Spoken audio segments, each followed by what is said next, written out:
สบายดีพี่น้องสบายดีFCมาสุขุสุขคนพี่น้องตอนนี้จะอึ่งมาฮอดเทือนฮอดซ่านเป็นทีเรียบร้อยแล้วพี่น้องหลังจากที่มาแต่เซโนเนาะก็มาสรุปเบิ่งว่าจอนเพิ่นซื้อหยังแหน่เนาะสิให้พี่น้อง FC ได้เบิ่งเนาะแล้วก็จะแจ้งให้เบิ่งว่าซื้อหยังแหน่ตั้งแต่ไปมื้อนี้เนาะหลายสิ่งหลายอย่างอยู่พี่น้องสบายดีพี่น้องเบิ่งจอน สบายดีพี่น้องมีหยังแหน่ สบายดีพี่น้องซื้อหยังแหน่มันแต่ตอนนั้นไปตลาดกับไทยเลยแหละพี่น้องก็จะมาสรุปอีกทีหนึงเนาะไก่วันขาไก่น่องไก่นะพี่น้อง ท้องไก่ ไก่80,000เนาะไก่ซีพีแหละ 85 85บาท ตัว85เอาใส่ตู้เย็นไปให้เด็กน้อยกิน แม่น อึ่งซื้อน่องไก่ก็คือว่าสิบ่ซื้อไข่ตอนแรกว่าสิซื้อไข่เนาะพี่น้องเนาะซื้อเป็นน่องไก่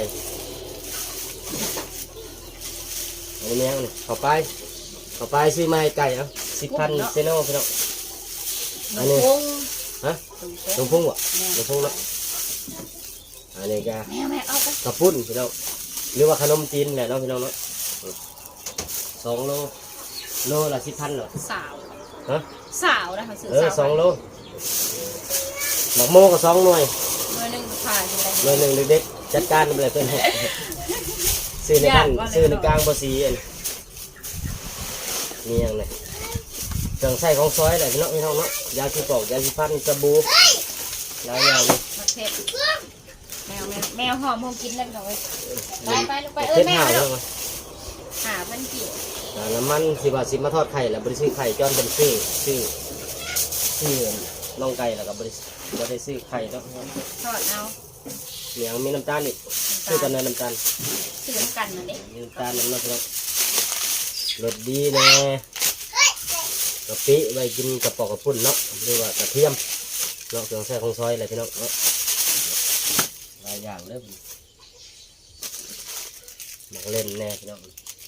มักเล่นห่อกำลังกายเนาะ กล้าแล้วขึ้นแล้วประมาณ2ใบ3ใบ มักแตงมักทั่วก็มัด หมดเลย 5,000เหลือเท่านี้แหละพี่น้องเด็ก กินเลย ๆกินแล้วท่านได้สรุปคลิป กั นะ บนั่นกับข้าวปุ้นเด้ข้าวปุ้ มั น กแตงกับ10,000 4 หน่วยพี่น้องเลยเขากำลังปลูกอยู่ตอนนี้ จะสิเป็นบ่เป็นเนาะ มักเพชรดิบเขามีกินแล้วก็ซื้อเลยพี่น้องตอนนี้ ยังกำลังสิเกิดเด้กำลังมันนั่นมันเป็นดอกเลยหากำลังสิเขียวเนาะเม็ดกับแพงเนาะ ซื้อเม็ดใหม่เลยพี่น้องเม็ดกับเก่าๆเนาะหมูมากกับนายหมูโอ้เข่าเด็ดยอดเลยเป็น เข้าพันยังก็ได้แล้วบอกอันนี้พันยังก็ได้ สแตนเลสอย่างดีเต็นเอาเก็บไว้ดีๆไว้ไกล บอกคอยให้เจ้าหักเลยนี่นะนี่แรมมัน ๆไปแล้วจะ บ่ได้ ตัด บ่ หร ได้ อก หักรถย่านนะ ไว้อย่าห่างเด็กๆย่านมันมีไส้เนาะพี่น้องหอมเหมือนกันหอมหัวใหญ่พี่น้องปลูกก็ได้เลยไปปลูก ได้หัวน้อยค่ะบุมี ไปปลูกก็ได้นี่ครับปลูกก็ได้ปลูกมันก็แตก เอา มาขึ้น กระ มา โปงอะไรเนาะ ไปปลูกน้ำกระแดงฟ้ากันไปปลูก โปงมาเอาไว้กินน้ำจากสีหัวหางหัว ขากล้องแล้วมัน แม่นบ่ล่ะ นั่นลุดเลยสิลุดเลย แม่นบ่โอ้เฉพาะใส่ จอนก็ถือกระปุกไป มัน ซื้อ ว่า ไป เม่น ได้ พี่โดยอึ่งว่าเม่นก็จำเป็นเลยพี่น้องเนาะเพราะว่าเนี่ยกินกูมือเนาะพี่น้อง 20,000 โลหนึ่ง 20,000 แม่น วัด โอ้ยเกือบเต็มกระปุกผูก เดือนกับพ่อ เต็มเฮ้ยเต็มกระปุกเลยพ่อแม่พี่น้องเลยแซ่บแซ่บตามมังแตงปลาแดกพี่น้องเลย เนี้ย โอ้ยเกือบ จอนผมก็ได้เกือบนะ ไอจอนก็บ่เคยซื้อเกือบแพงจักเทื่อพี่น้องเกือบกระขาดเลยก็จำเป็นเนาะพี่น้องเนาะหาซื้อกูมือเนี่ยสิถึกๆก็สิบ่ได้ใส่เลยพี่น้องเว้ยมันก็สิน้อยกว่านี้เนาะ60,000พี่น้อง 60,000 แม่นอาจารย์ก็เคยใส่เกิบงามจักเทื่อเพราะว่ามันซื่อๆแบบนั้นมันบ่งามก็อย่าจอนต้องการที่ว่าใส่ยาวดนเนาะพี่น้องเนาะ ใส่ทนเนาะ แม่นอยากได้ตัวที่ว่ามันทนเนาะพี่น้องเนาะ น้ำยาขนมจีนด้วยสิ ลองกันเบิ่งเด้อพ่อแม่พี่น้องโอ้ยอาจารย์ก็สิเอาไว้ไปนี่ไปหาแล้วพี่น้องจักงามบ่งามคืออยู่บ่แหละ เบอร์หางามแล้วหาทนเลย บ่คืออยู่บ่กระตีนคอยนั้น ฮะ คืออยู่บ่กระตีนนะ ยักแล้วเตียงใส่ ผู้ดี ทำไป ผู้ดีเลยพี่น้อง จนก็ได้เกิบนี่แหละพี่น้อง ผู้ดีมัดนะเงินกับผู้ดีมัด เพราะว่าก็เอาอื่นก็ซื้อแล้วมือก่อนให้พี่น้องได้แล้วจนก็อาศัยมักถือว่ามันทนเนาะพี่น้องเนาะ น้องแจมได้ยังน้องแจมมารายงานเบิ่ง ตัวใด ได้ยัง น้องแจมก็ได้โบอันนี้ โบผูกผมโบรักสีดำอีกเลย สีดำอีก8,000มันหลายเติบปลาแดกนี่ก็เต็มกระปุกหนึ่งเลยป้าเอ้ยสะโลหนึ่งนะ เอามาผ่าของดูสิหมักโมเขามา โง่นะมาผ่าปะลองมีดไหมหรือเปล่า มาลองมีดใหม่เลย โอ้ลองไม่ได้นะอ้าวคุณโต้เขาผ่าเมื่อกี้นี่บ่เป็นหยังดอกมีแต่ไหนมั้งผ่ากินสองคนแล้วป่านนี้ไปเลยเพราะว่าเขาน่ะกินแล้วเนาะยังลูกผ่าโบราณกินแล้วหมดเลยเนาะอ้าวตัวไอ้ไปเห็ดหยังหลายเถอะลูก เอาไว้ไป ให้แหน่บ่นี่ เมื่อบ้าน ให้แม่บ่นี่ แล้วมันเจ็ มีด บ เข่า มันเจ็บบ่นี่ มันเจ็บผม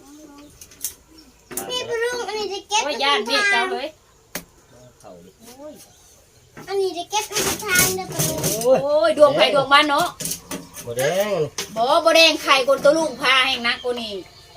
กระหมัก15,000พ่อแม่พี่น้อย คือ 30,000 ชื่ออันหน่อยละสิหน่ แห้ วย งนักกันนะแห้งบ่สุกดอกกันนะหน่วยละ20มันสิสุกอยู่เนาะ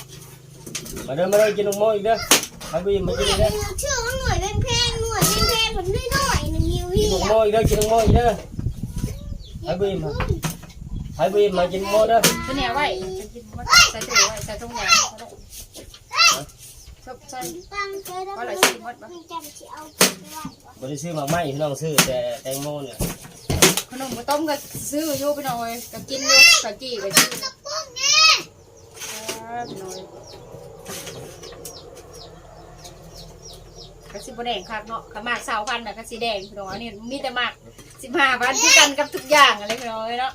ราคา15,000ก็คือธรรมดาเนี่ยพี่น้องมาพ่อแม่พี่น้องกินกันเนาะแซ่บ กันให้คู่ หวานอยู่บอกว่า เชียร์ ใครเนี่ยเห็นเนื้อลุงผ้านั่นสิบุสุกปันใด นี่มาแจ๊ะ อีกแล้วเขาสิฟังหนึ่งละ ฉากสับ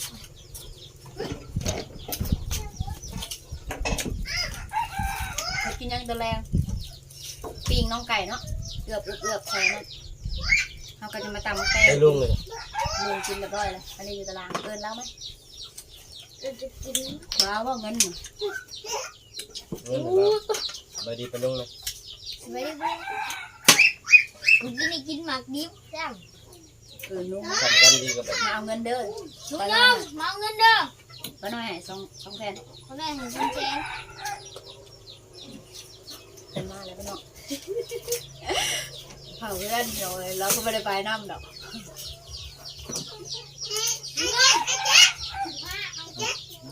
เอาน้ำปลาดิจะใส่เฮ้ยเสียนะบ่ อู้ ไป เยี่ ได้ ยมปลาน้ำจ้าแล้ว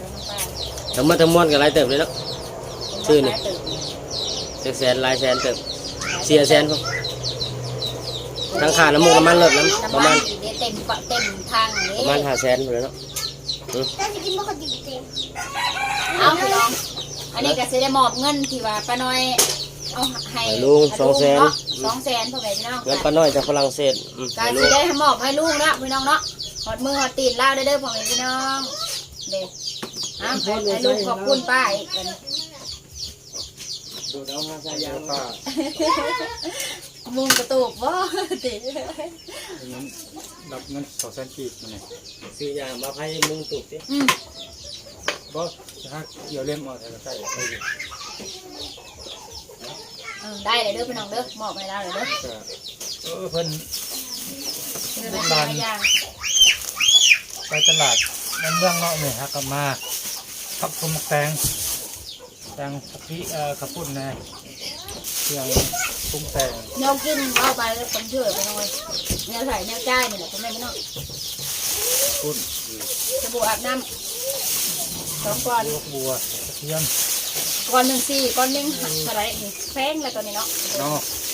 น้ำตาลเลี้ยง มันกินน้องไก่ โอ้กับไป แป้ง ไก่ 15บอก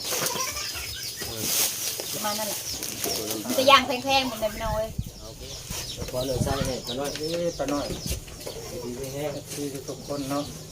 พิเศษที่ป้าน้อยดีใจได้ตักเงินให้ดอกกระลาน ซื้อลุงกินรับผักซื้อลุงกินเล็กน้อย ที่เก่าค่ะ โอ้แต่เก่ากับเพื่อจะได้กินมักเป็ดนี่ก็โดนเติบแหละพี่น้องเลยเดี๋ยวนี้โอ้ใครแต่ป้าเรา งามชิ้นดีป้าเนี่ย สำหรับปลาเลี้ยงเนาะ ป้าตุกแทงที่ได้แต่สมทบมาตลาดแต่สมทบไม่ทางอารมณ์มาด้วยสิ่งเก่าๆปีเก่าไปสักปีใหม่เข้ามาในความดีลูกหลานนั่นเองคือกันที่สิ่งความไม่ดีปลอดข้าวสาร ไอ้พี่ ติดถึงป้าเนาะแจ่ม แล้วเพื่อนปลากินน้ำจ้ะ เริ่มบอกให้ เป็นมีสุขภาพแข็งสิ่งไรดีตัวไปกระเทียบหายประซ้ำที่เก่าปีใหม่ให้ที่สิ่งดีๆกันมาป้าลูกหลานเมื่อคุยกันFC แต่คนก็ได้เด็กก็ป้าน้อยเนาะ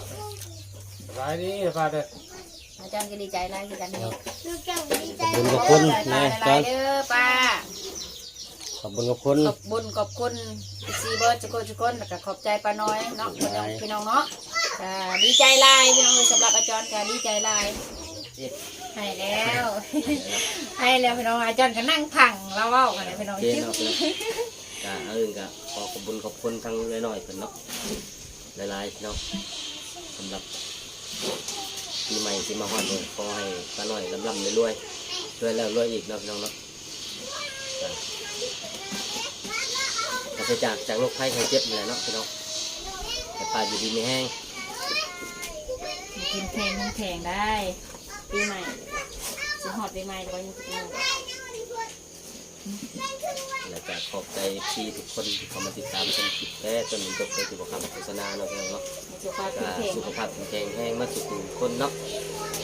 พี่ทุกคนบอกว่าภายในประเทศและก็ต่างประเทศเนาะอยู่ไทยอยู่ลาวเนาะต่างประเทศเนาะทั่วโลกนั่นแหละเนาะที่เขามาชมคลิปมาอยู่แล้วก็ฝากซ่องเพิ่นเลยจอนแห้งแจ้งกระเบาพี่น้อง ผักซองไม่ได้บ่ไม่น้อง ติดตามประมาณชาวไปคนสักตอนนี้เนาะโอเค ทอดบ่สาว อยู่ดีมีแห้งมาสุขทุกคนสำหรับคลิปนี้จะได้ขอจบคลิปปิดคลิปเพียงสำเนียงเนาะพี่น้องเนาะถ้าลงคลิปซากขอโทษขออภัยพี่น้องFCหลายๆเนาะที่เขามาติดตามชมคลิปแต่ต้นจบที่ประคำโฆษณาสำหรับคลิปนี้เนี่ยจอนลาทีลาน้องไปก่อนขอพรกินหนาพี่น้องสบายดีมาสุข ขอบใจปลาหน่อยละลายเด้อปลาเด้อ ขอพรกินหนาพี่น้อง ให้ร่ำรวย